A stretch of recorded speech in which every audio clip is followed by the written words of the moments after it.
So today's lecture on crop production technology of per millet. Per millet म्हणजे काय? बाजरी और बाजरा, ठीक है. तर this is a important cereal crop next to the sorghum, rice.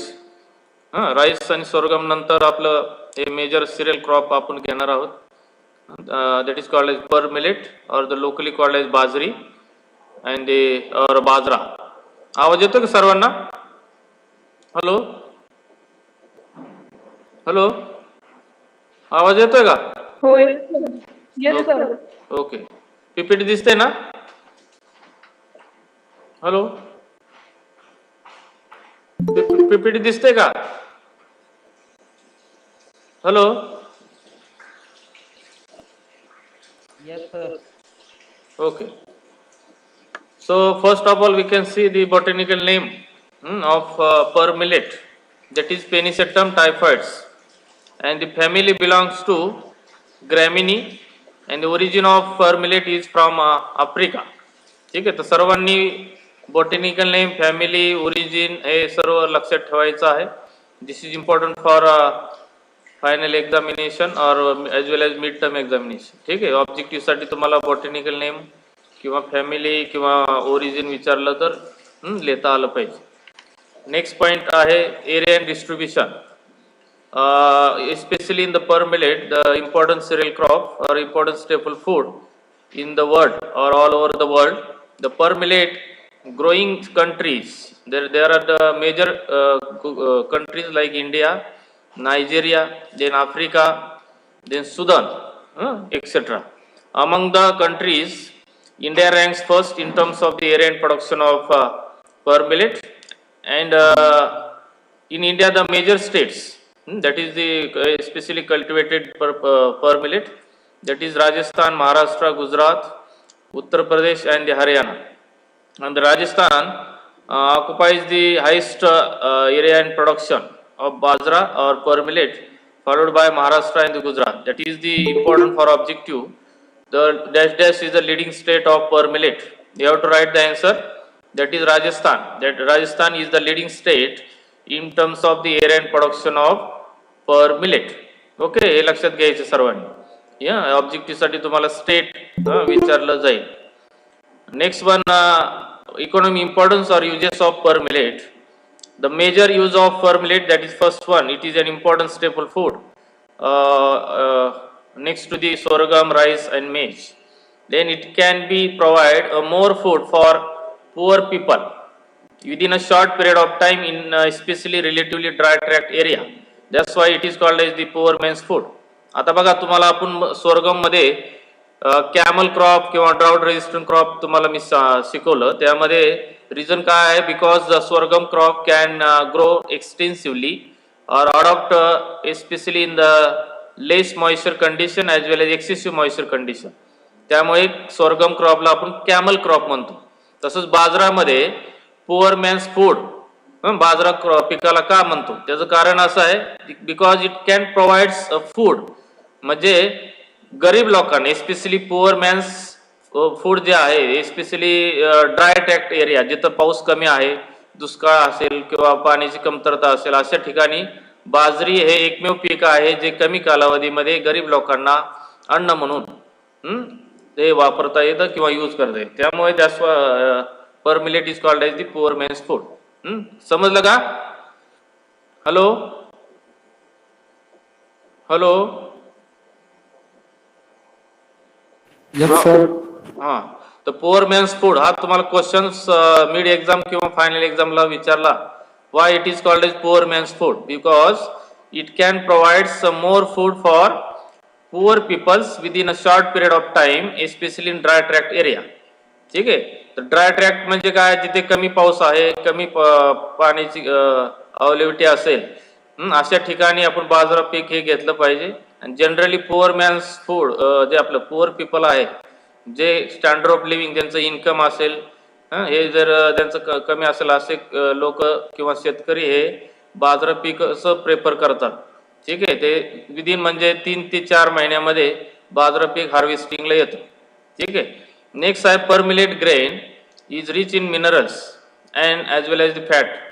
आता पर मिलेट मध्ये मेजरली मिनरल्स जास्त प्रमाणामध्ये आहे आणि फॅट कंटेंट आहे. Especially the pearl millet grains contain higher protein content, that is 10 to 14%. This is very important for objective, that is per millet grains possesses a dash dash percent protein. You have to write the answer 10 to 14%. हे objective साठी तुम्ही लक्षात ठेवायचे. With the higher levels of along with काय आहे त्यामध्ये essential amino acids are present in the per millet.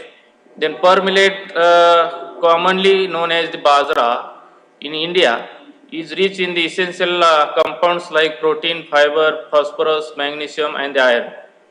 And the per millet is adapted to warm and dry climate, but the greatest area especially cultivated in the drought prone area. म्हणजे बाजरा हे पीक असं आहे जे कमी कालावधीमध्ये हार्वेस्टिंगला येतं. असं क्रॉप्स एस्पेशली आपण ड्राय ट्रॅक किंवा ड्राउट रेजिस्टंट एरियामध्ये किंवा कमी पाऊस ठिकाणी हे लावू शकता.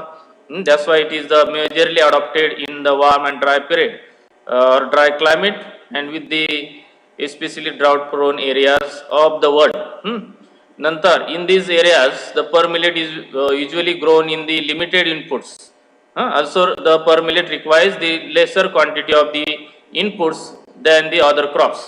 ठीक है, in condition of the sparse rainfall or the scanty rainfall condition, and as well as it can also be well adapted or well grown under the low soil fertility condition. म्हणजे कमी सॉइलची जरी फर्टिलिटी असेल, कमी पाण्याची कमतरता असेल किंवा disease and paste जे प्रॉब्लेम्स आहेत अशा ठिकाणी आपण बाजरा पीक हे प्रेफर केलं पाहिजे. जेणेकरून बाजरा पिकाला कमी क्वांटिटीमध्ये इनपुट्स लागतात, कमी कालावधीमध्ये हार्वेस्टिंगला येईल, त्याला लागणारे जे कॅपिटल किंवा इन्व्हेस्टमेंट आहे हे बाकी क्रॉपपेक्षा कमी लागते.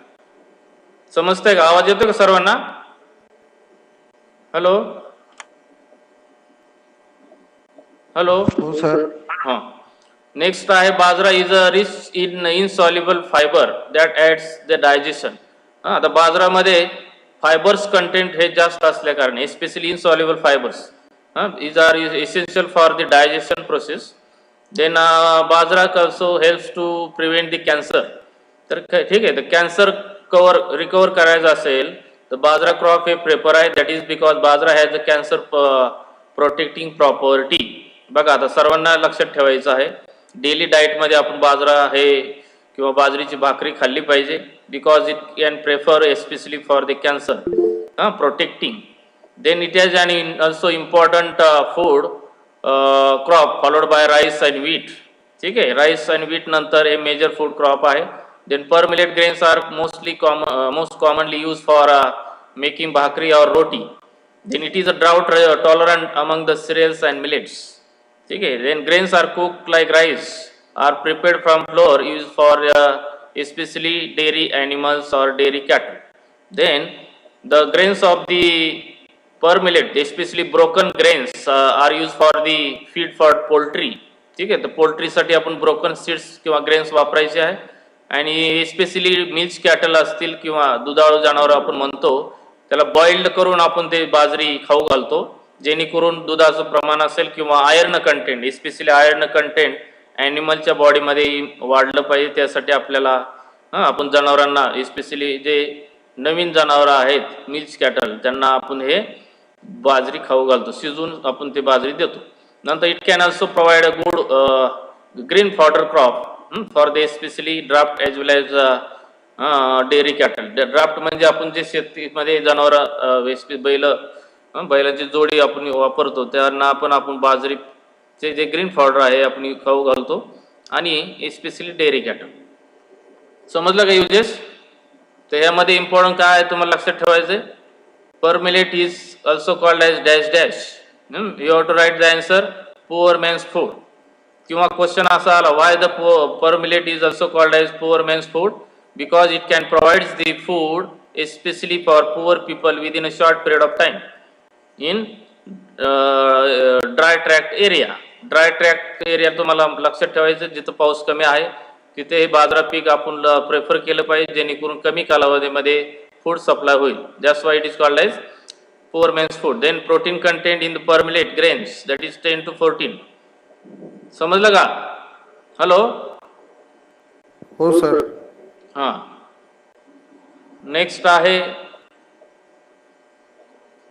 नेक्स्ट पॉइंट आपण बघू. त्यामध्ये health benefits of pearl millet. ठीक आहे. आता जे मेजर हेल्थ बेनिफिट्स आहेत जे बाजरी पिकामध्ये आपल्याला सगळ्यांना माहीत नसेल, आता आपण एक एक बघू. त्यामध्ये पहिला आहे ट्रीट द आयर्न डिफिशियन्सी. आता आयर्न डिफिशियन्सीमुळे आपण माहिती आहे आपल्याला काय कुठला जो डिसीज आहे तो ॲनिमिया आहे. Anaemia is due to the deficiency of iron. The per millet is very rich source of the iron.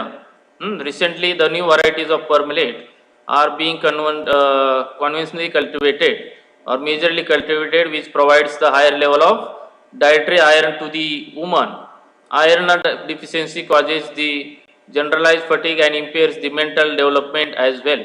ठीक आहे. तर आयर्न सर्वांना माहिती आहे आपल्या बॉडीमध्ये मेजर जे न्यूट्रिएंट आहे म्हणजे आपल्याला इसेन्शियल आहे डेली डाएटमध्ये, जे बाजरा पिकामधून आपल्याला जास्तीत जास्त आयर्न सप्लाय होईल आणि आपल्या बॉडीमध्ये ब्लडचं प्रमाण असेल किंवा ॲनिमिया डिसीजपासून आपलं संरक्षण करायचं असेल किंवा आयर्न डिफिशियन्सी येऊ द्यायचं नसेल, हिमोग्लोबिन लेवल कमी होण्याचे चान्सेस किंवा लेडीज किंवा वुमनमध्ये हिमोग्लोबिनचं प्रमाण कमी असतं, त्याला जे सोल्युशन आहे जे म्हणजे तुम्ही डेली डाएटमध्ये बाजरी हे एक टाइम तरी खाल्ली पाहिजे, जेणेकरून आपल्या बॉडीमध्ये आयर्न लेवल वाढेल किंवा ब्लडमध्ये आयर्न लेवल वाढल्यामुळे हिमोग्लोबिन मेंटेन राहील. नेक्स्ट आहे reduces the blood sugar level. आपल्या बॉडीमध्ये शुगर लेवल्स मेंटेन किंवा रिड्यूस करायचे असेल तर you have to prefer as a food means pearl millet is very effectively use to maintain the normal blood sugar level. It has the high fibre content. यामध्ये fibre level जास्त आहे. Also which slows down the digestion and they releases the glucose into the blood at a slower rate, thereby helps to be maintain the normal blood sugar level for comparatively longer duration of the time. The blood sugar level तुम्हाला maintain करता येईल because of per millet. Then also major health benefits that is aids in weight loss. तर weight लॉससाठी सध्या भरपूर लोक weight problem हा face करतायत. तर वेट लॉस करायचं असेल तर बाजरा हे आपण डेली डाएटमध्ये यूज केलं पाहिजे, ज्यामध्ये फायबर्स कंटेंट जास्त आहेत. And also usually takes longer time to for a cereal grain to move out the from the stomach to all small intestine. Then pearl millet subside the hunger for the longer period of time. ठीक आहे. आपण एकदा भाकरी खाल्ली समजा तर आपल्याला जास्त काळ भूक लागत नाही, जेवण करण्याची गरज नाही, त्यामुळे आपल्याला वेट लॉस होण्यास मदत होते. त्यासाठी बाजरी पीक आपण बाजरी जनरली प्रेफर केली पाहिजे. नेक्स्ट आहे कोलेस्ट्रॉल लेवल. रिड्युसेस दी कोलेस्ट्रॉल लेवल. कोलेस्ट्रॉल लेवल ज्यामध्ये फॅट जास्त आहे किंवा ऑइलसीड क्रॉप्स आपण जास्त प्रमाणामध्ये जर तेलकट पदार्थ खाल्ले तर कोलेस्ट्रॉल लेवल वाढते. तर ते वॉश आउट करायचे असेल, रिमूव्ह करायचे असेल किंवा कमी प्रमाणामध्ये कोलेस्ट्रॉल मेंटेन करायचं असेल तर you have to prefer for that is food especially the bajra, that is it contains the phytic acid which should be proposed to increase the cholesterol metabolism and thereby stabilizing the cholesterol level in the body. Also maintain the vitamin that is niacin which reduces the cholesterol. तर असं हे health benefits आहे. यामध्ये तुम्हाला ऑब्जेक्टिव्हसाठीच फक्त विचारलं जाईल, ज्यामध्ये तुम्हाला जर युजेस आलं युजेस ऑफ पर मिलेट त्यावेळेस तुम्ही हे ॲड करायचं आहे. Along with economy importance you have to write the health benefits of pearl millet. समजलं का? हॅलो. यामध्ये बघा आयर्न डिफिशियन्सी. तर मेजर सोर्स आयर्नचा हा बाजरा आहे. हे सर्वांनी लक्षात ठेवायचं आहे कारण यावरती ऑब्जेक्टिव्ह भरपूर वेळा आलेला आहे. नंतर कॅन्सरचं मी मागे सांगितलं, कॅन्सर प्रिव्हेंटिंग साठी पण बाजरा हे प्रेफर आहे. ब्लड शुगर लेवल मेंटेन करायचे असेल तर बाजरा आपण प्रेफर केली पाहिजे. वेट लॉस करायचं असेल किंवा कोलेस्ट्रॉल लेवल मेंटेन किंवा रिड्यूस करायचे असेल तर तो बाजरा पीक किंवा बाजरा हे प्रेफर केली पाहिजे डेली डाएटमध्ये.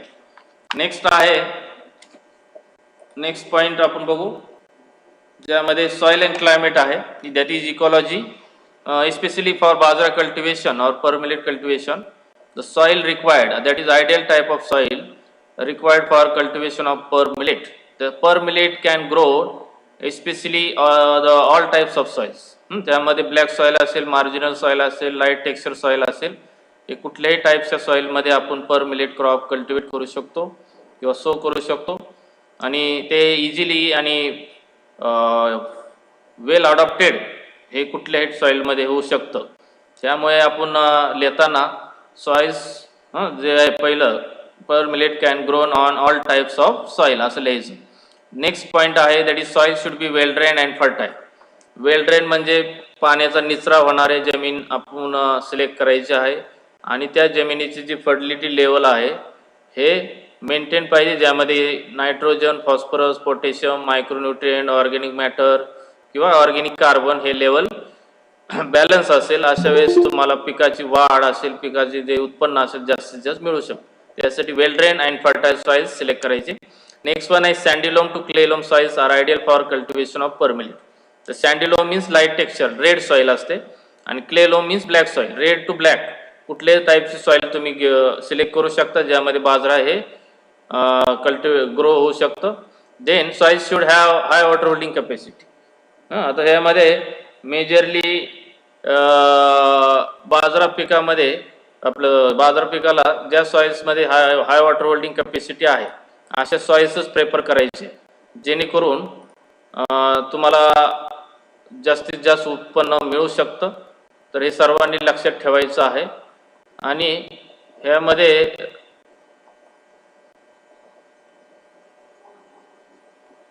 सर्व जॉईन झालेले आहे का रे? हॅलो, आवाज येतो का तुम्हाला? हॅलो, हो सर. हां, जे जॉईन होत नाही त्यांना नेटचा इंटरनेटचा प्रॉब्लेम असेल. आता 1-2 मुलांचं मला मेसेज आलेले आहेत. तर इथे वेटिंगला कुणी दिसत नाही. वेटिंगला असेल तर मी लगे ॲड करतो, पण मी ते इथे वेटिंगला कुणी नाही. त्यामुळे लेक्चर हे टाइमली शक्यतो जॉईन करायचं, जेणेकरून प्रॉब्लेम आपल्याला येणार नाही. आणि नेटचा जर नेटवर्कमध्ये प्रॉब्लेम असेल तर मेजरली जॉईन होत नाही. आता इथं ॲडमिन मध्ये ते कोणी दिसत नाही, पण 1-2 मुलांचा मला मेसेज आला आहे. त्यामुळे शक्यतो लवकर जॉईन करायचं इमिडिएट. आणि नेटवर्क तुम्हाला मेजरली असावं. ठीक आहे, आपण कंटिन्यू करू. तर सॉइल मध्ये जनरली तुम्हाला जे मी पॉईंट सांगितले, वॉटर होल्डिंग कॅपॅसिटी, वेल ड्रेन, फर्टाईल किंवा सँडी लोम टू क्ले लोम, नंतर ऑल टाईप्स ऑफ सॉइल, हे सगळं व्यवस्थित लक्षात ठेवायचे. आणि सर्व क्रॉप्सला हे सेम पॉईंट्स आहेत. फक्त डिफरन्स आहे यामध्ये water pH range. PH range हे तुम्हाला सिरियल क्रॉप्समध्ये जनरली 6.5 to 7.5 आहे, एक्सेप्ट राईस. राईसमध्ये 5 ते 6 किंवा 5.5 ते 6 किंवा 4.5 ते 5.5. त्यामुळे तुम्ही हे सर्वांनी लक्षात घ्यायचे. पीएच रेंज हे तुम्हाला कंपल्सरी आहे, जेणेकरून मार्क्स जाणार नाहीत. आणि water logging soils especially for pearl millet हे not ideal for the cultivation of pearl millet. जसं सोरगममध्ये पाणी जास्त चालतं, पाणी कमी पण चालतं, अशा कंडिशनमध्ये सोरगम अडॉप्ट होतं. पण पेर्ल मिलेट हे जास्त पाणी झालं फील्डमध्ये तर त्याची ग्रोथ हे स्टॉप होते, तेव्हा पूर्ण वाढ होत नाही, पिकाची वाढ होत नाही. एस्पेशली लो मॉइश्चर कंडिशन असेल अशा कंडिशनमध्ये पेर्ल मिलेट हे इझिली अडॉप्ट होतं, पण एक्सेसिव्ह मॉइश्चरमध्ये होत नाही. तसं सोरगमचं नाही, सोरगम हे दोन्ही कंडिशनला अडॉप्ट होतं. हे सर्वांनी लक्षात घ्यायचं आणि पॉईंट्स अकॉर्डिंगली मेन्शन करायचे. नेक्स्ट आहे क्लायमेट. क्लायमेटमध्ये जनरली आपण मागच्या लेक्चरला मी सांगितलं खरीप क्रॉप्सचे जे मेजर पॉईंट्स आहे, एस्पेशली क्लायमेट रिक्वायरमेंट, त्यामध्ये आपल्याला पहिला पॉईंट लिहायचा आहे, it is a kharif season or tropical crop. ठीक आहे. देन इन एस्पेशली खरीप सीझनमध्ये क्लायमेटचं जे टाईप आहे that is hot and humid climate is required for cultivation of pearl millet. Then वेदरचा टाईप आहे वार्म वेदर हे खरीपमध्ये असतं. हॉट अँड ह्युमिड क्लायमेट हे खरीपमध्ये आहे. हे दोन तुम्हाला क्लायमेट आणि वेदर टाईप तुम्ही लक्षात ठेवायचे. सगळ्या क्रॉप्सला तेच लिहायचं आहे. Weather warm climate hot and humid, आणि सीझन मध्ये खरीप लिहा किंवा ट्रॉपिकल कंडिशन लिहा. ठीक आहे, असे 3 पॉईंट सर्व क्रॉप्सला तुम्हाला कंपल्सरी लिहिणं आहे. समजतंय का? हॅलो. Yes, sir. हा, आता बघा लो टेम्परेचर, मी सांगितलं मागच्या लेक्चरला, low temperature, high temperature, cloudy weather, असे पॉइंट्स 3 लक्षात ठेवायचे. पहिले 3 जसे सांगितले तसे नेक्स्ट 3 कसे लक्षात ठेवायचे? Low temperature at flowering tends to result. आता जर टेम्परेचर कमी असेल एस्पेशली फ्लावरिंग, तर काय होतं हे तुम्हाला सर्वांनी लक्षात घ्यायचं. जे एस्पेशली फ्लावरिंग मध्ये जर कमी टेम्परेचर झालं तर तुम्हाला मी स्वर्गम मध्ये सांगितलेलं आहे स्टर्लिटी इन फ्लावर्स. स्टर्लिटी म्हणजे काय? फ्लावर मध्ये जे पोलन ग्रेन्स तयार होतात ते फर्टाईल नसून स्टराईल होतात. त्यामुळे सर्वांनी लक्षात घ्यायचंय, जर लो टेम्परेचर असेल तर आपले हे जे ग्रेन्स तयार होणार आहे ते ग्रेन्स तयार होणार नाहीये, म्हणजे कणसामध्ये दाणे भरत नाही. त्यामुळे low temperature at flowering especially causes the sterility of pollen grains and reduces the crop yield. ठीक आहे, हे सर्वांनी लक्षात घ्या. नंतर आहे high humidity and low temperature. Low temperature आणि ह्युमिडिटी जर जास्त असेल, ह्युमिडिटी म्हणजे काय? अटमॉस्फेरिक मॉइश्चर, जे वातावरणामध्ये जे मॉइश्चर लेवल आहे हे जर जास्त असेल एस्पेशली ड्युरिंग फ्लावरिंग, त्यावेळेस काय होतं? फ्लावर रॉट होतं. म्हणजे त्यावरती जर पाणी किंवा ड्रॉप्स पडले, वॉटर ड्रॉप्स पडले फ्लावर वरती, तर काय होतं? रॉटिंग म्हणजे कुजून जातं, फ्लावर कुजून जातं किंवा ड्रॉपिंग ऑफ फ्लावर. ठीक आहे, तर हे दोन्ही जे कंडिशन आहे, लो टेम्परेचर और high humidity and low temperature causes the especially during flowering causes the poor seed setting, म्हणजे ग्रेन्स किंवा सीड्सचं ते दाणे भरत नाही आणि त्यामुळे आपल्याला उत्पन्न कमी मिळू शकतं. नेक्स्ट आहे optimum temperature. Optimum temperature required for per millet 27 to 30 degree Celsius. समजलं का पॉइंट? हॅलो. Yes, sir. काय अडचण आहे का? जायचं पुढे. हॅलो. Yes, sir. काय अडचण आहे का?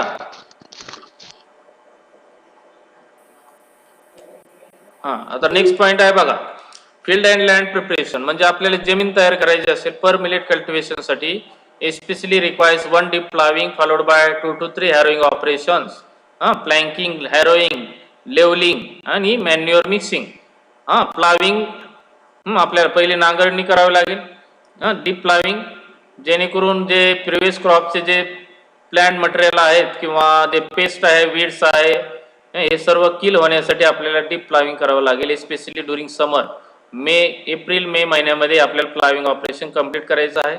After that we have to collect the straw material और वीड्स मटेरियल जे एक्सपोज झालेले आहेत ते कलेक्ट करून तुम्ही ते बर्न केले पाहिजे, जेणेकरून आपले नेक्स्ट क्रॉपमध्ये ते वीड्स एमर्ज होणार नाही किंवा पेस्ट आणि डिसीजचा अटॅक होणार नाही. त्यासाठी आपण फील्ड हे क्लीन केली पाहिजे. After cleaning you have to apply the manure dose, that is FOM और कंपोस्ट.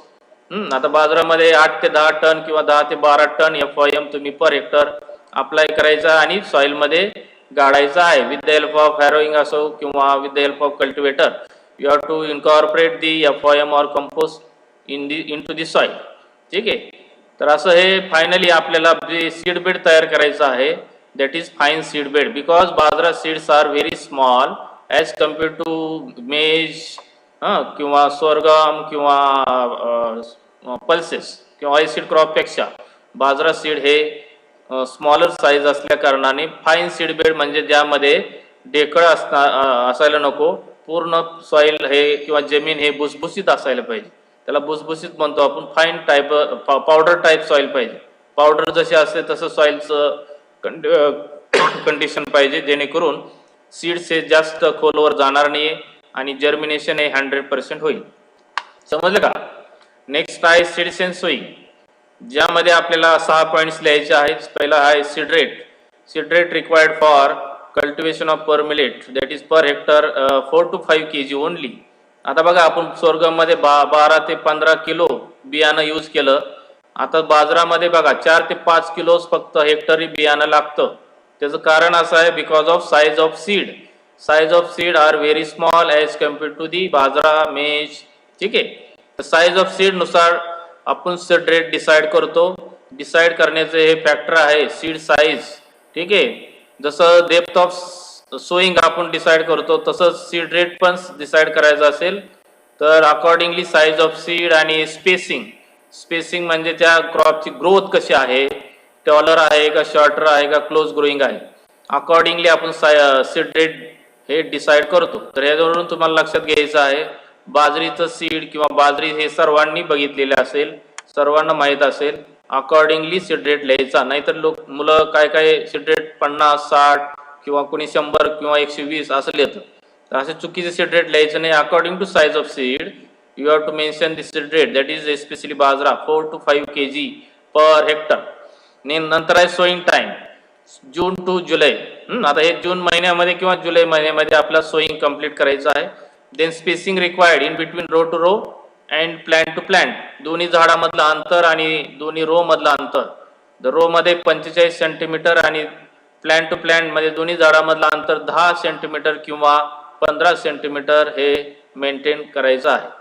नंतर डेप्थ ऑफ सोईंग आहे. Accordingly size of seed you have to decide the depth of sowing, that is 2 to 3 centimetre.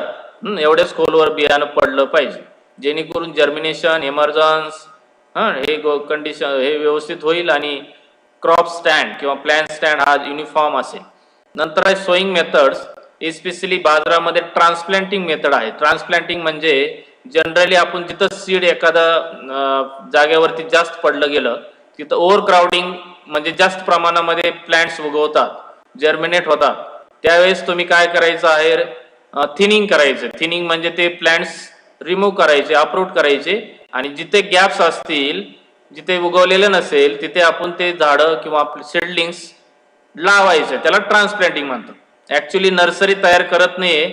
Nursery न तयार करता जिथं over crowding किंवा जास्त seed पडलेलं आहे, बियाणं पडलेलं आहे सोईंग करताना, ते सीड्स किंवा सीडलिंग्स तुम्ही कमी करायचे आणि जिथे झाडं उगवलेले नसतील तिथे तुम्ही ते लावायचं. त्याला ट्रान्सप्लांटिंग म्हणतात. म्हणून हे ट्रान्सप्लांटिंग मेथड दिलेली आहे पर मिलेट मध्ये. नेक्स्ट आहे broadcasting. Broadcasting means scattering of the seeds uniformly all over the field. तर फील्डवरती पूर्ण आपण सर्व युनिफॉर्मली सीड हे प्लेस करायचे आहे. After placement you have to cover the seed under soil, that is to prevent the attack of ants, birds. ठीक आहे. ते पक्ष्यांनी खाऊ नये किंवा मुंग्यांनी ते बियाणं गोळा करू नये म्हणून जमिनीमध्ये सॉइलच्या अंडर आपण ते कव्हर केलं पाहिजे आणि मग सारे सोडून आपण ते पाणी द्यायचं आहे. अशी हे ब्रॉडकास्टिंग मेथड आहे. ड्रिलिंग. ड्रिलिंग म्हणजे पेरणी यंत्राच्या सहाय्याने आपल्याला सीडचं सोईंग करायची with the uniform depth and the proper spacing in between row to row and plant to plant. समजतंय का? Hello hello. Yes sir. तर ड्रिलिंग मेथड आहे. आणि डिबलिंग म्हणजे आपण टोचन पद्धतीने बियाणं लावायचं आहे. रिजिसेंट फरो म्हणजे सरी वरंबामध्ये आपण on the ridge portion. Ridge portion म्हणजे उंचवटा जो असतो त्याला रिज म्हणतात आणि सेंटरला जे असतं त्याला फरो म्हणतो. तर सरी म्हणतात मराठीमध्ये, फरोला सरी म्हणतात, रिजला वरंबा म्हणतात. तर वरंब्यावरती आपण 2 बोटं किंवा 4 बोटाच्या अंतरावर आपण बियाणं टोचायचं आहे. एका जागेवरती 3, 2 किंवा 4 असे बियाणं टाकायचे आहे. प्लेसमेंट करायचं आहे. खुरपीच्या सहाय्याने आपण ते होल घेतो, त्यामध्ये ते बियाणं टाकून परत खड्डा मुजून टाकतो. असं हे डिबलिंग मेथड आहे. त्याला टोचन पद्धत म्हणतात. तर dibbling, drilling, broadcasting and transplanting are the important methods of sowing specially for the pearl millet.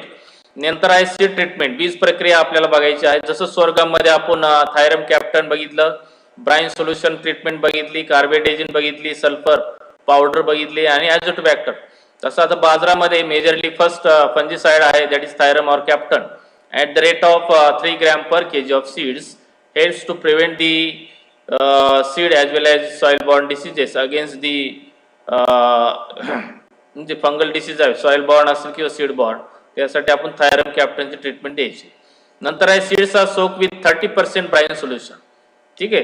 तर जसं आपण स्वर्गामध्ये बघितलं तसंच बाजारामध्ये पण 30% ब्राइन सोल्युशन ट्रीटमेंट आहे, ज्यामध्ये तुम्हाला डिसीज किंवा पेस्ट कंट्रोलसाठी आहे, एस्पेशली आर्गॉट डिसीज.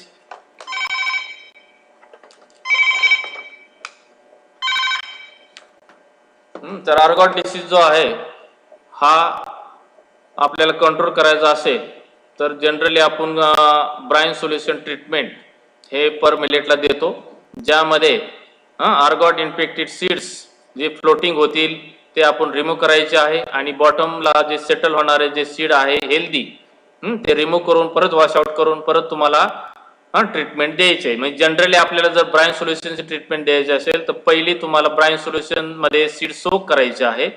जे सीड सेटल डाऊन झाले बॉटमला आणि वरती तरंगणारे सीड काढून टाकायचे आणि जे बॉटमला सेटल झालेले आहे म्हणजे कंटेनर किंवा बकेटमध्ये तुम्ही सोल्युशन तयार करून घ्यायचं. अकॉर्डिंगली सोक करायचे आहे.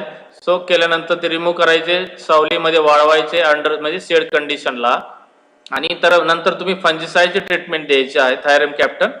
ते झाल्यानंतर परत त्यावरती तुम्ही बायो फर्टिलायझरची ट्रीटमेंट द्यायची आहे, दॅट इज ॲझोटोबॅक्टर ऑर ॲझोस्पायरिलम. हे नॉन सिम्बायोटिकली आहे. 25 ग्रॅम प्रति किलो बियाणाला तुम्ही ॲझोटोबॅक्टर किंवा ॲझोस्पायरिलम हे bio fertiliser only recommended for cereal crops. ठीक आहे, समजलं का? हॅलो, आवाज येतोय का?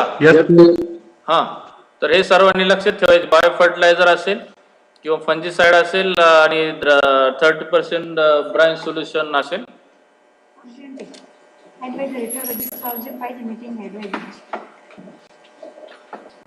समजतंय का? हॅलो,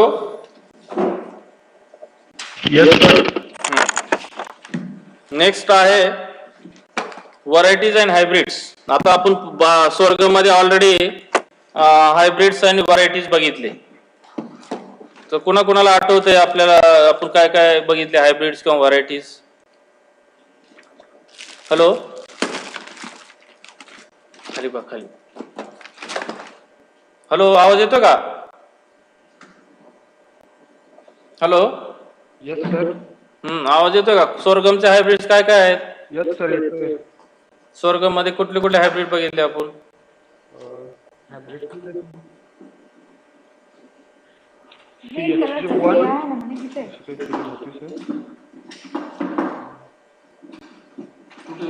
रेड कलरचं ट्रे असं म्हटली ती इथे साईड टेबल मध्ये. Hello,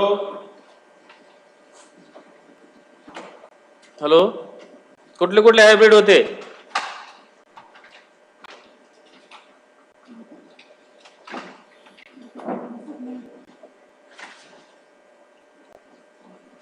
CSH1259.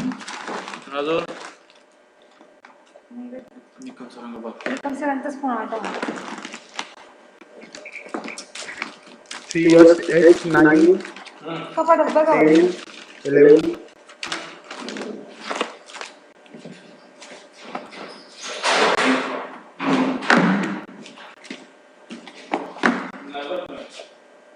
इथे पण तर नाही होत.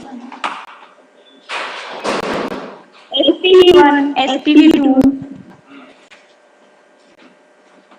अजून which is the fodder variety? Popular fodder variety for sorghum? फुले सुचित्रा, फुले अनुराधा, मालदांडी. हे सगळं तुमचंच आहे का? तरी एकदा बघा ना, कारण ती मला काय म्हटली इथेच आहे असं म्हटली.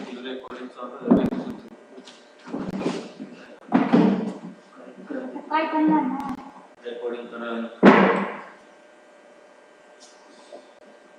मॅडम तिनेच तर सांगितलं मला इथे आहे असं. तुमच्या लेक्चर किती वाजता लागेल ते?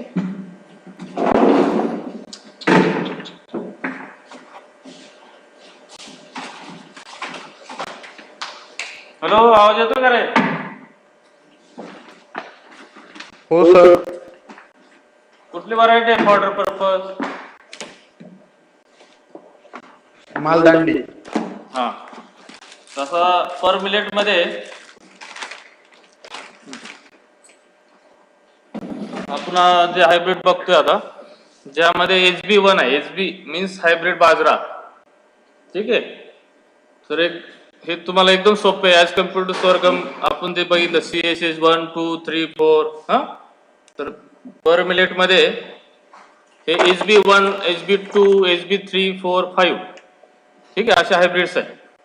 अलॉंग विथ श्रद्धा सबुरी शांती. नंतर फुले आदिशक्ती, धनशक्ती, फुले महाशक्ती, असे व्हरायटी हायब्रिड्स तुम्हाला लक्षात ठेवायचे खूप सोपे आहेत. आणि मोस्टली द आयर्न कंटेंट किंवा आयर्न रिच हायब्रिड जे MPKV राहुरी विद्यापीठाने डेव्हलप केलेलं आहे, ज्यामध्ये धनशक्ती, महाशक्ती आणि आदिशक्ती हे सर्व आयर्न रिच हायब्रिड्स आहेत. ज्यामध्ये आपल्याला ऑब्जेक्टिव्ह मध्ये विचारलं तर तुम्हाला आन्सर लिहायचं एस्पेशली धनशक्ती जे आहे हे बायोफोर्टिफाईड आयर्न रिच हायब्रिड डेव्हलप केलेलं आहे. बायोफोर्टिफाईड म्हणजे काय किंवा बायोफोर्टिफिकेशन म्हणजे काय, ज्यामध्ये आयर्न रिच जीन ट्रान्सफर केलेला आहे. ठीक आहे, आयर्न कंटेंट वाढवण्यासाठी. त्यामुळे त्याला बायोफोर्टिफिकेशन म्हणतात. जीन ट्रान्सफर करून ते आयर्न कंटेंट वाढवलेलं आहे, त्यामुळे त्याला biofortified iron rich hybrid of pearl millet develop by MPKV Rahuri. समजतंय का? हॅलो. Yes sir. हां, तर हे सर्वांनी लक्षात ठेवा. धनशक्ती हे बायोफोर्टिफाईड किंवा हायब्रिड आहे जे MPKV राहुरीने डेव्हलप केलेले. बाकीचे हायब्रिड्स पण लक्षात ठेवायचे. फुले आदिशक्ती, धनशक्ती, महाशक्ती, शांती सबुरी. नंतर HB1 HB2 GBH GBH समजतं का? GBH चा लॉंग फॉर्म जो आहे एस्पेशली गोविंद बल्लाभ हायब्रिड आहे, जे पन्नगर युनिव्हर्सिटी आहे, पन्नगर त्यांनी डेव्हलप केलेले हायब्रिड आहे. नंतर COH मीन्स कोइंबतूर हायब्रिड आहे. कोइंबतूर युनिव्हर्सिटी तमिळनाडूमध्ये आहे, त्या युनिव्हर्सिटीने तयार केलेलं हायब्रिड आहे COH 12. नंतर व्हरायटीज बघा. व्हरायटीजमध्ये CO6, पुसा सफेद, ICMV 221, RCB2. ठीक आहे. तर हे सर्वांनी व्हरायटीज असतील किंवा हायब्रिड्स हे लक्षात ठेवायचे. समजलं का hybrids and varieties? Hello. Yes sir. आवाज येतो का सर्वांना? Yes, sir. रेंज मध्ये आहे का सगळे? क्लिअर आवाज येतो ना? PPT दिसतंय का? हो सर. नेक्स्ट पॉइंट आहे manures and fertilisers or nutrient management. आता बघा, यामध्ये आपल्याला काय लिहायचं असतं. यामध्ये ऑर्गॅनिक मॅन्युअर्स किती क्वांटिटी मध्ये पर हेक्टर लागेल. पर मिलेट साठी रिकमेंडेड आहे 10 to 15 टन्स ऑफ FOM और compost per hectare should be applied at the time of final land preparation or before 1 month of sowing. 1 महिना अगोदर किंवा 15 days before तुम्ही FOM or compost per hectare टाकायचं. ठीक आहे. Then afterwards you have to apply chemical fertilizer dose, that is recommended dose of fertilizer, that is 100-60-40 or 120-60-40. म्हणजे sorghum आणि बाजरामध्ये आपण बघतोय जे सेम डोस आहे, ज्यामध्ये तुम्हाला जास्त एकदाच लक्षात ठेवायचे. ज्यामध्ये सोरगम असो किंवा बाजरा असो, त्यामध्ये डोस हा 100-60-40 किंवा 120-60-40 एवढा लिहायचा आहे kg NPK पर हेक्टर. आता हे ज्यावेळेस तुम्हाला अप्लाय करायचं आहे पिकाला, त्यावेळेस तुम्ही हाफ डोस ऑफ नायट्रोजन हे लक्षात ठेवायचं आहे आणि फुल dose of PNK should be applied at the time of sowing. आणि रिमेनिंग जो हाफ डोस आहे तो तुम्ही टिलरिंग स्टेजला द्यायचा. आता बाजरीमध्ये फुटवे येतात, बाजरा पिकामध्ये फुटवे येतात. जसं गव्हाला किंवा जसं भातामध्ये टिलर असतात, त्याला फुटव्या म्हणतो, तसं बाजरी पिकामध्ये फुटव्या आहेत. तसं सोरगमला किंवा मेजमध्ये फुटव्या येत नाही. सोरगममध्ये आपण खोडवा घेऊ शकतो. खोडवा म्हणजे पीक काढल्यानंतर जे परत फुटव्या येतात त्यावरती परत तुम्ही सेकंड क्रॉप घेऊ शकता. तसं बाजरामध्ये पण तुम्ही रतून म्हणतो आपण त्याला, तसं खोडवा पीक घेऊ शकता. फक्त बाजरामध्ये टिलर आहेत, सोरगममध्ये टिलर नाहीये, मेजमध्ये टिलर नाहीये. मेजचा आपण खोडवा घेऊ शकत नाही, मेजला फुटवे येत नाही. फक्त राईस असेल, सोरगम असे आपलं वीट असेल किंवा बाजरा असेल, यामध्येच टिलर आहे, म्हणजे फुटवे येतात. तर टिलरिंग स्टेजला आपण राहिलेला नायट्रोजन डोस टाकायचा. ठीक आहे, समजलं का? Hello. Yes, sir. Next point आहे इरिगेशन मॅनेजमेंट और वॉटर मॅनेजमेंट. आपल्याला पाणी द्यायचं आहे बाजरी पिकामध्ये, एस्पेशली जर खरीप सीझन मध्ये बाजरी लावली तर टाइमली सोईंग किंवा टाइमली जर आपण सोईंग केलं असेल किंवा रेनफॉल कंडिशन हे टाइमली असेल तर there is no need to apply irrigation. If rainfall is delayed, म्हणजे पाऊस जर लेट पडला और प्रोलॉंग ड्राय स्पेल असेल, भरपूर दिवस पाऊस आणि गॅप दिला असेल, त्यावेळेस तुम्ही इरिगेशन सप्लाय करायचे as per the critical growth stages. त्यामध्ये आता आपण सोरगममध्ये जसं स्टेजेस बघितल्या, seedling stage, flag leaf stage, panicle initiation, flowering, milking. तसं बाजारामध्ये कुठले आहेत? सीडलिंग, टिलरिंग, नंतर पॅनिकल इनिशिएशन, फ्लावरिंग आणि ग्रेन फिलिंग. ठीक आहे, एकदम सोप्या स्टेजेस आहेत. आणि जर तुम्हाला ऑब्जेक्टिव्ह विचारलं dash dash is the most critical growth stage of pearl millet for irrigation, त्यावेळेस तुम्ही काय लिहायचं आहे आन्सर? Tillering stage. सोरगम मध्ये कुठली स्टेज आहे? Most critical flag leaf stage. ठीक आहे, तर असे ऑब्जेक्टिव्ह तुम्हाला विचारले जातात.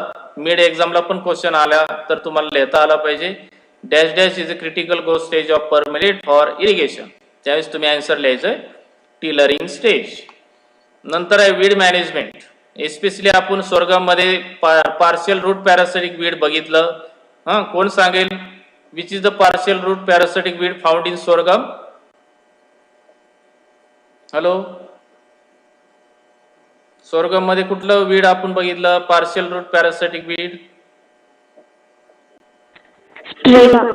स्ट्रायगा. हाऊ टू कंट्रोल स्ट्रायगा कसं कंट्रोल करायचं? विदाउट केमिकल मेथड किंवा विदाउट केमिकल यूज आपण कसं कंट्रोल करू शकतो स्ट्रायगा?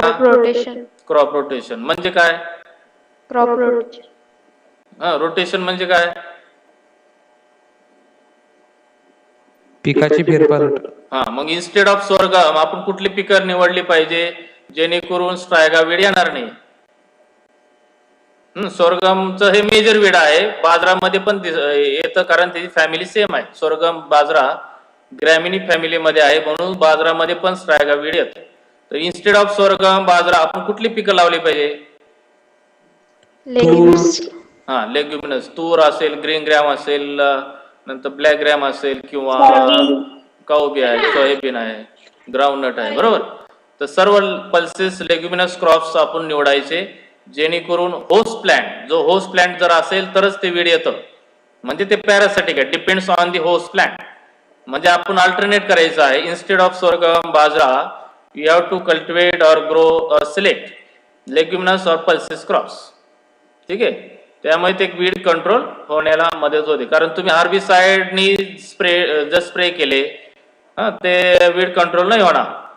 किंवा एस्पेशली त्यामध्ये डॉर्मन्सी ब्रेकिंग साठी इथिलीन आहे, इथिलीन आहे किंवा आपण जे स्ट्रॅगॉल म्हणतो ते टेम्पररी कंट्रोल मेजर आहे.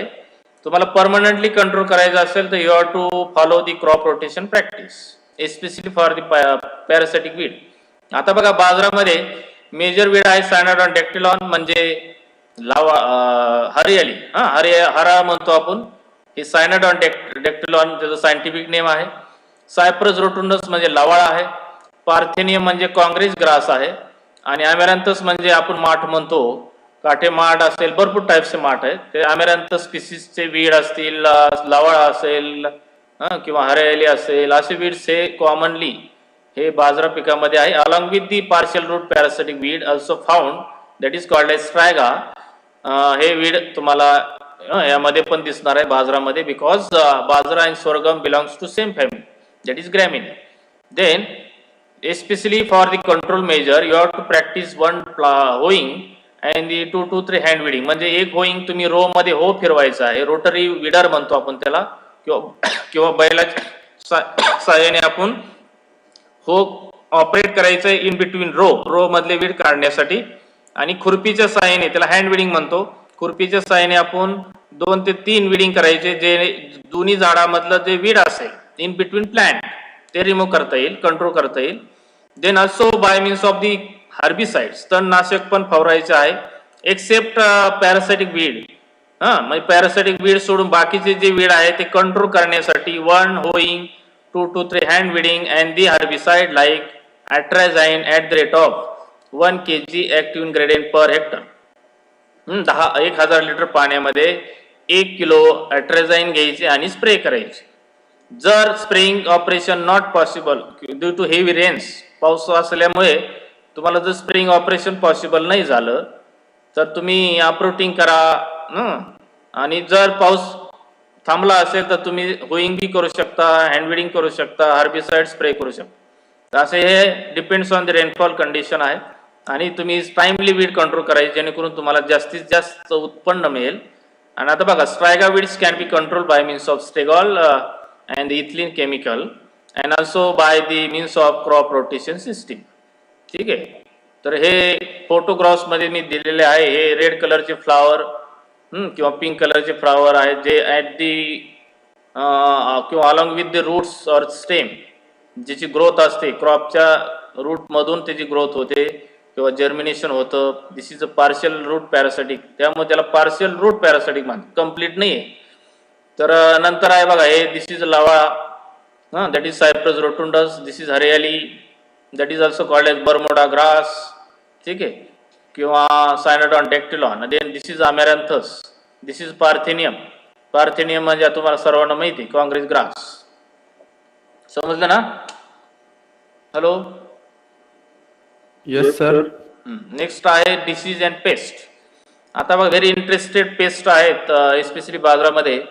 कीड आपण बघायचे पहिलं. Pest that is blister beetle. हे जे तुम्हाला किडा दिसतोय that is red spots and black spot.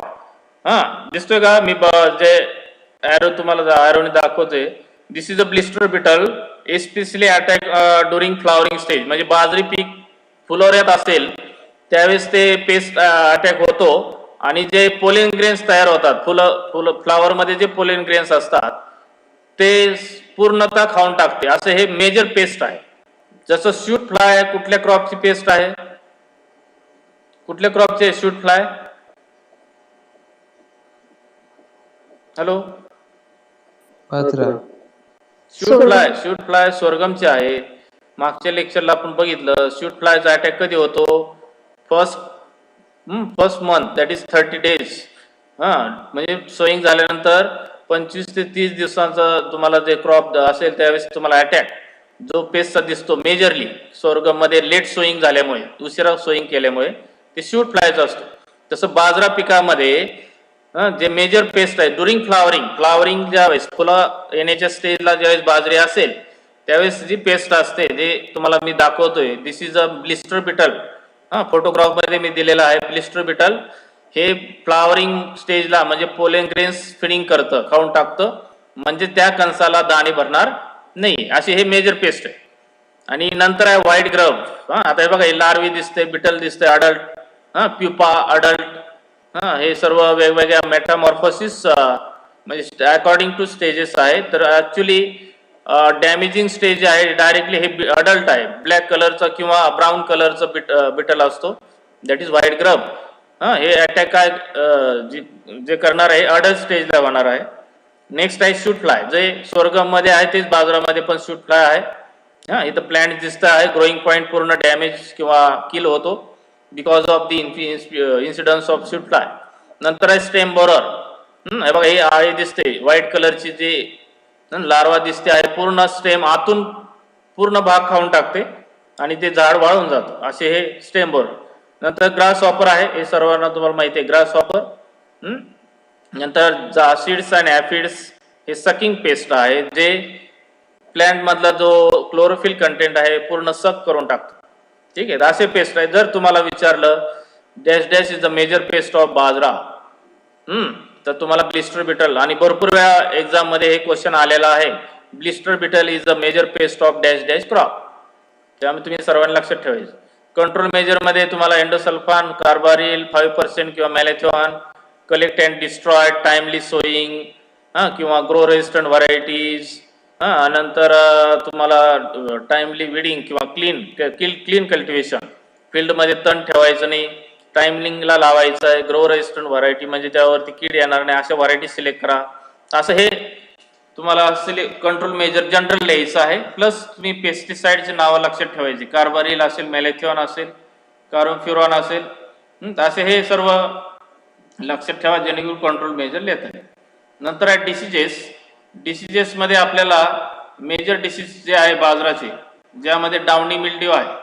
Downy म्हणजे मी मागच्याच स्वर्गामध्ये सांगितले, डाऊन लिपच्या खाली जे येलोइश असते किंवा व्हाईट स्पॉट्स असतात, जनरली येलो वॉटरी स्पॉट्स, हे डाउनी मिल्ड्यूचं सिम्पटम आहे. This is a photograph of downy mildew.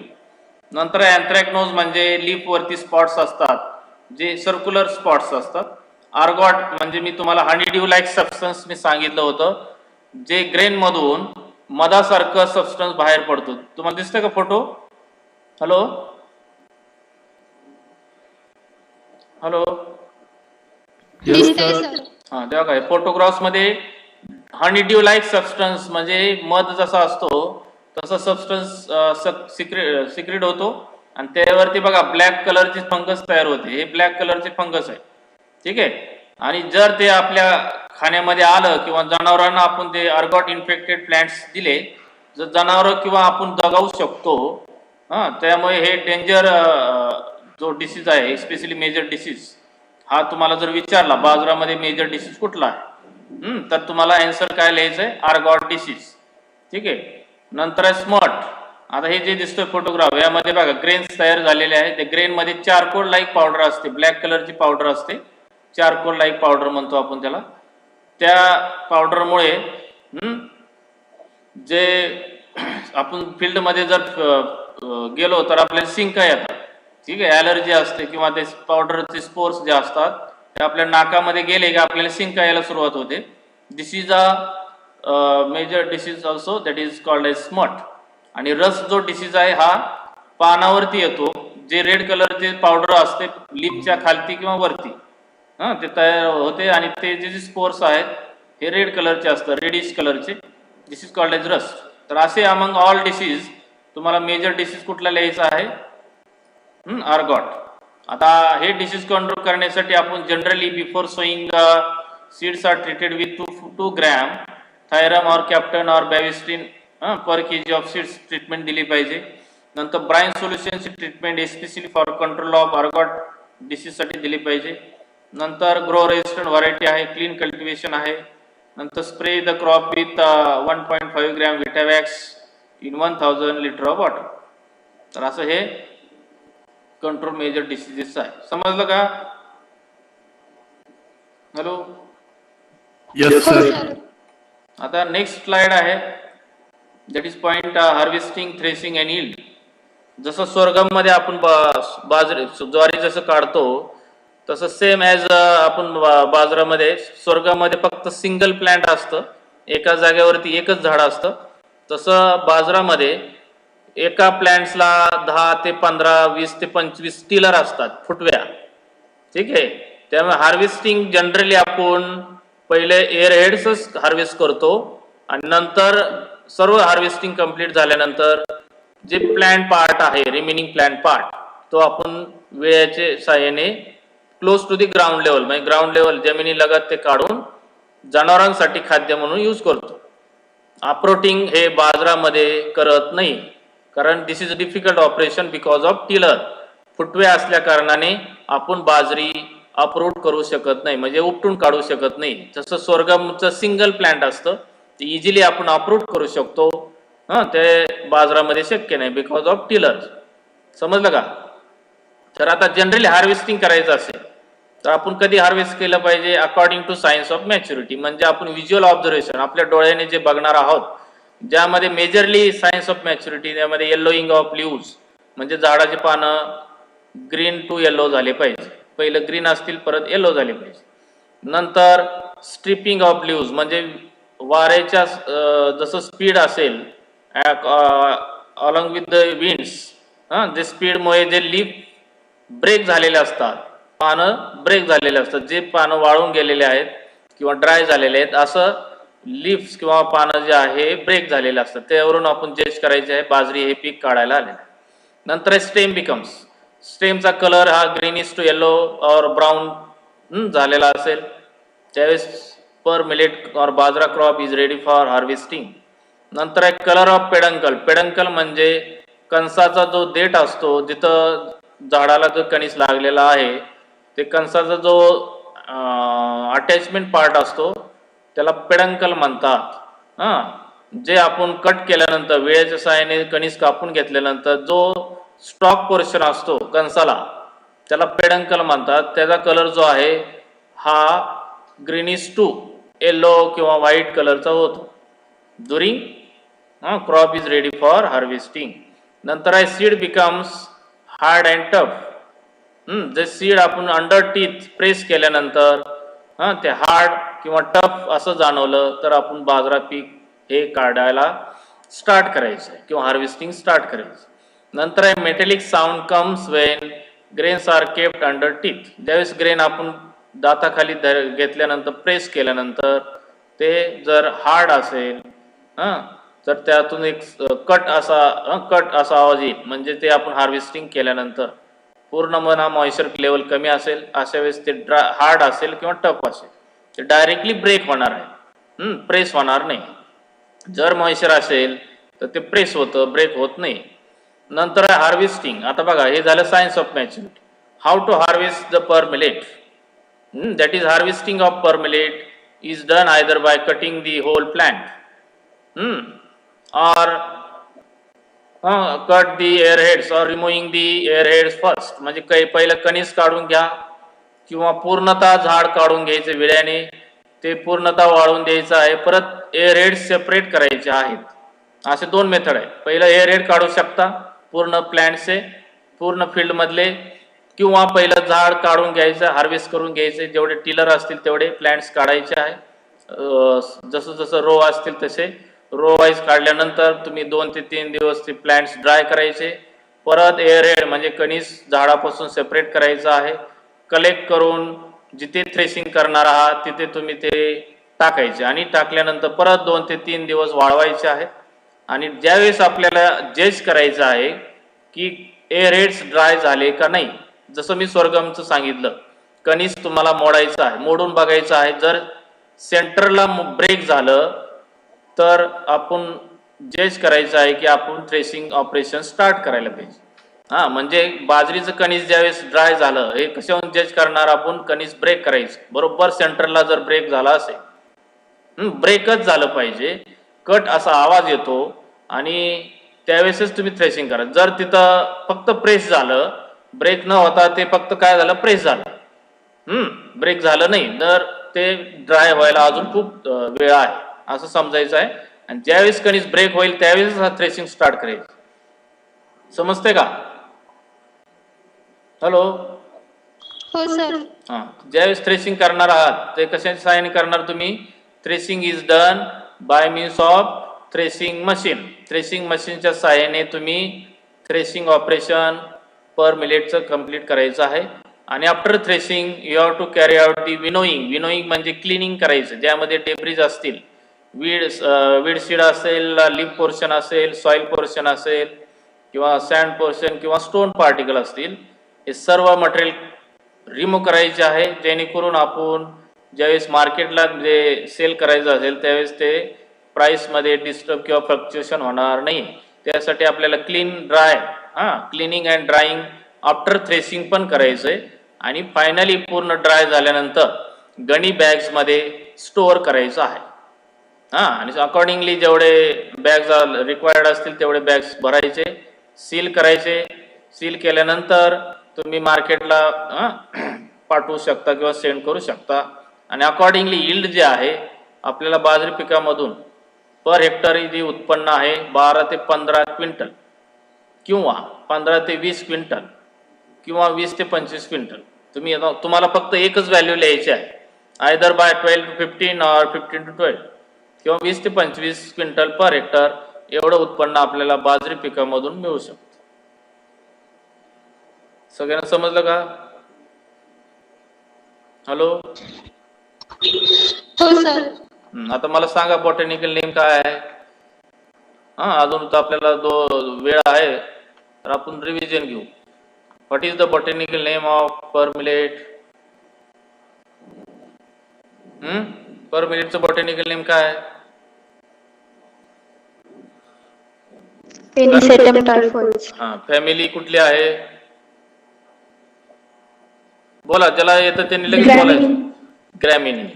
ग्रॅमिनी is also called as,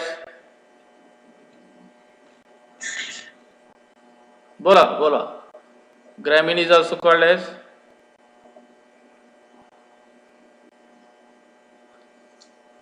poaceae. Poaceae. Origin of per millet, Africa. Africa. The protein content in the per millet grains is dash percent. 10 to 14. The dash crop is also called as poor man's food.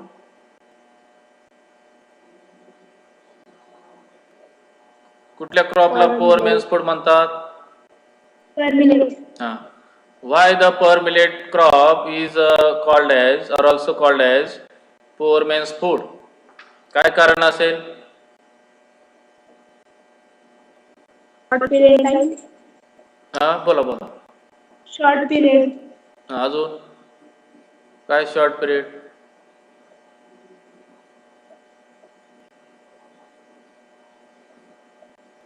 Food for poor people.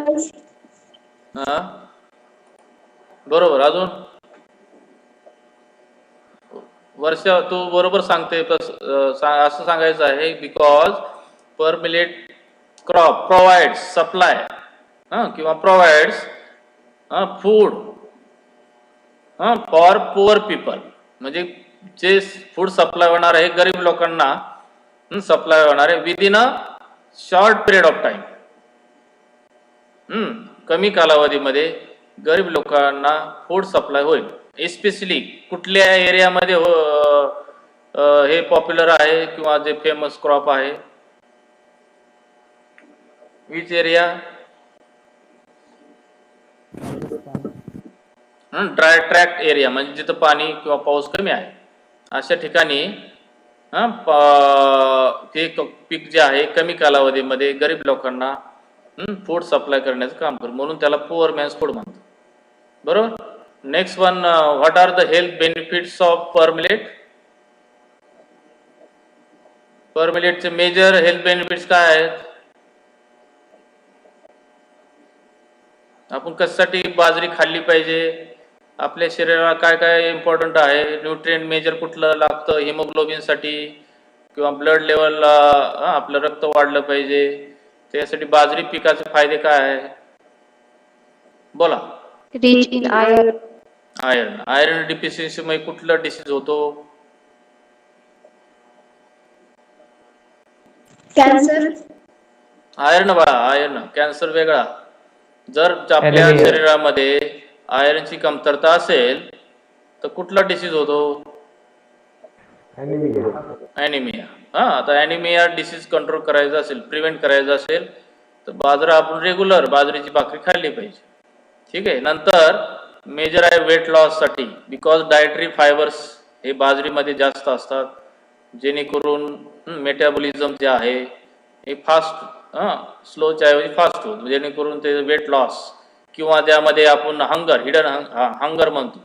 एकदा बाजरी खाल्ली, एक भाकरी किंवा 2 भाकरी खाल्ली, त्यात जास्त कालावधीसाठी आपण परत जेवत नाही, त्यामध्ये वेट लॉससाठी मदत होते. कोलेस्ट्रॉलमध्ये तसंच आहे. कोलेस्ट्रॉल लेवल कमी करायचे असेल तर बाजरा पीक किंवा बाजरी आपण डेली डाएटमध्ये यूज केली पाहिजे. असे हे फायदे आहेत. Then which is the popular hybrid, especially iron rich hybrid develop by MPK विरावरी? कुठला आहे? धनशक्ती. धनशक्ती. आणि enlist the hybrids of pearl millet. प्रत्येकाने सांगा मला. एक दोन हायब्रिड सांगा मला. सांग गणेश, सांग. ठीक आहे. नेक्स्ट साक्षी सांग. श्रद्धा सबुरी. बस. नेक्स्ट कोण सांगतं? GBH. अजून? COH12. अजून बोला. अजून राहिलेले आहे सांगा, कोणी सांग. अजून CO6 बाळा व्हरायटी आहे. HB4 HG5. HB4 HB5. अजून?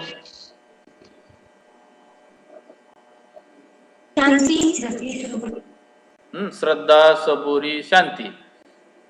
फुले आदिशक्ती, फुले महाशक्ती, नंतर धनशक्ती. एकदम सोपे आहे. तर तुम्ही सर्वांनी हे लक्षात ठेवा, म्हणजे तुम्हाला लिहिता येईल. अशी प्रॅक्टिस करायची ज्यामध्ये डिस्कशन, राईटअप आणि रिडिंग. अभ्यासाची तुम्हाला प्रोसिजर सांगतो. ज्यावेळेस तुम्हाला आता सध्या कसं अवघड वाटतं, कसं लक्षात ठेवायचं किंवा मग ते कन्फ्युजन आहे, त्यासाठी काय करायचं, सर्वांनी एकदा दोन वेळा तुम्ही एकदम मन लावून वाचायचं, लक्षात ठेवायचं आणि नंतर 2 ते 3 वेळा लिहून काढायचं पेजेसवर. आणि मग आपण एकमेकांना विचारायचं की बाबा हायब्रिड्स कुठले आहेत, जेणेकरून तुमचा स्टडी होऊन जाईल. ठीक आहे. त्यासाठी तुम्ही राईटअप किंवा रिडिंग आणि डिस्कशन असे 3 मेथडने जर अभ्यास केला तर तुम्हाला कुठलेही कन्फ्युजन होण्याचे चान्सेस नाही. त्यामध्ये बरोबर तुम्हाला ते आठवणार, व्हरायटीज कुठले, हायब्रिड्स कुठले. समजलं? नेक्स्ट पॉइंट आहे सीड रेट. किती सीड रेट आहे बाजाराचा पर हेक्टरला? प्रति हेक्टर 4 to 5. 4 to 5. का बर? स्वर्गमध्ये 12 ते 15 आहे आणि मग बाजरीमध्ये 4 ते 5 का? कोण रिझन सांगेल मला? Size of seed. अजून दुसरं काय? ग्रोथ मध्ये काय फरक आहे बाजरी आणि स्वर्गमध्ये? स्वर्गमची ग्रोथ आणि बाजरीची ग्रोथ मध्ये फरक काय? Swargam as compared to per millet, Swargam is drop and per millet is high in height. लक्षात ठेवा. टिलर कुठल्या क्रॉपला येतात? टिलर्स कुठल्या क्रॉपला राहतात?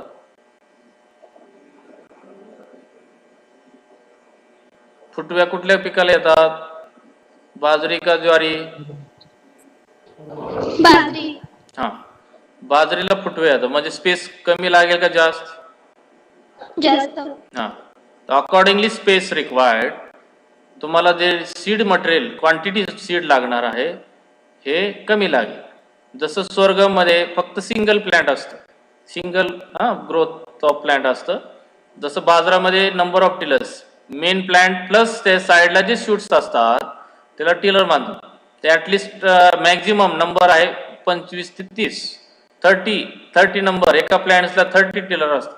म्हणजे space required for side shoots हे जास्त असेल, म्हणजेच तुम्हाला तिथं सीड रेट कमी लागेल. दुसरं रिझन आहे size of seed. As compared to other crops size of seed is very small. ठीक आहे. नेक्स्ट आहे यामध्ये जे बायो फर्टिलायझर आहे. कुठलं बायो फर्टिलायझर वापरतो आपण?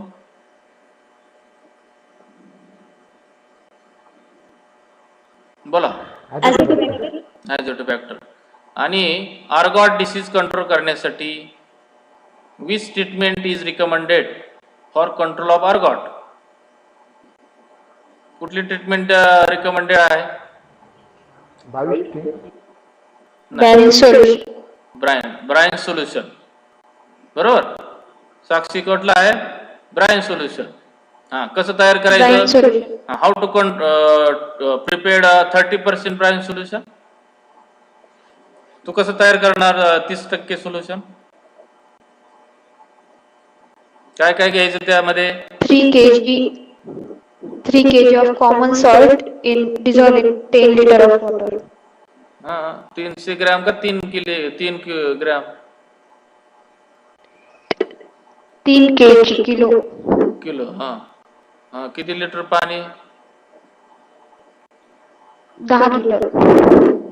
बघा 300 gram common salt in 10 litre of water असं असेल.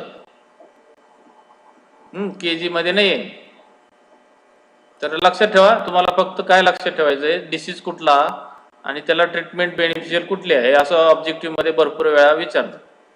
नंतर dash dash is a partial root parasitic weed found in pearl millet. चला थोडं राहिलं आता. पर मिलेट मध्ये पार्शियल रूट पॅरासिटिक वीड कुठला आहे?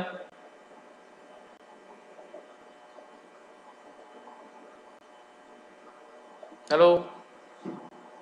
स्ट्रायगा. How to control?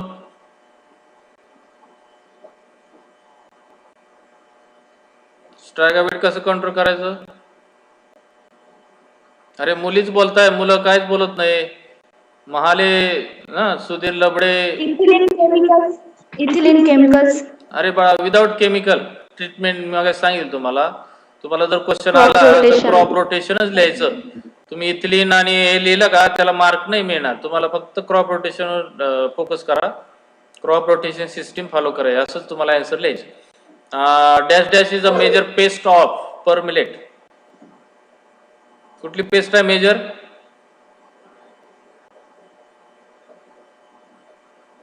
Blister beetle. हा, कुठल्या स्टेजला अटॅक होतो ब्लिस्टर बिटलचा?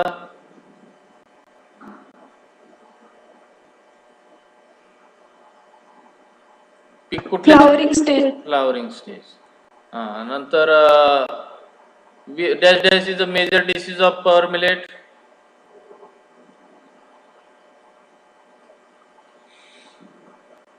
Ergot. हा, हाऊ टू कंट्रोल अर्गॉट.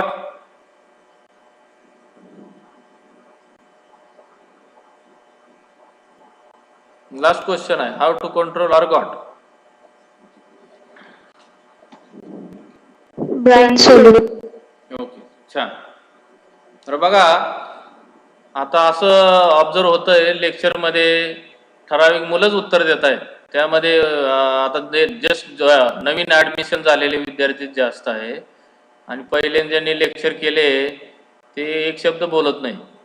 तर काय करायचं, लेक्चर चालू असताना एकदम बारीक लक्ष द्यायचं, लक्ष ठेवायचं. म्हणजे तुम्हाला ज्यावेळेस परत रिव्हिजन करायचे असेल त्यावेळेस जास्त लोड येणार नाही, अभ्यास करायची गरज नाही. रिव्हिजनमध्ये खूप फायदा असतो आणि जे चुकलं तरी चालेल पण मग बोलत चला. रिव्हिजनमध्ये तुम्हाला जास्तीत जास्त एक्झाममध्ये फेस करायचे जे मेजर क्वेश्चन आहेत तेच मी विचारतोय, जे तुम्हाला मिड एक्झाममध्ये येणार आहेत, सेमिस्टर अँड फायनलला पण तेच येणार आहेत. त्यामुळे तुम्हाला तेच क्वेश्चन मी हायलाईट केले. ठीक आहे, सर्वांनी अभ्यास करा. पीपीटी क्वीज हे गुगल क्लासरूमला शेअर केलेले आहे.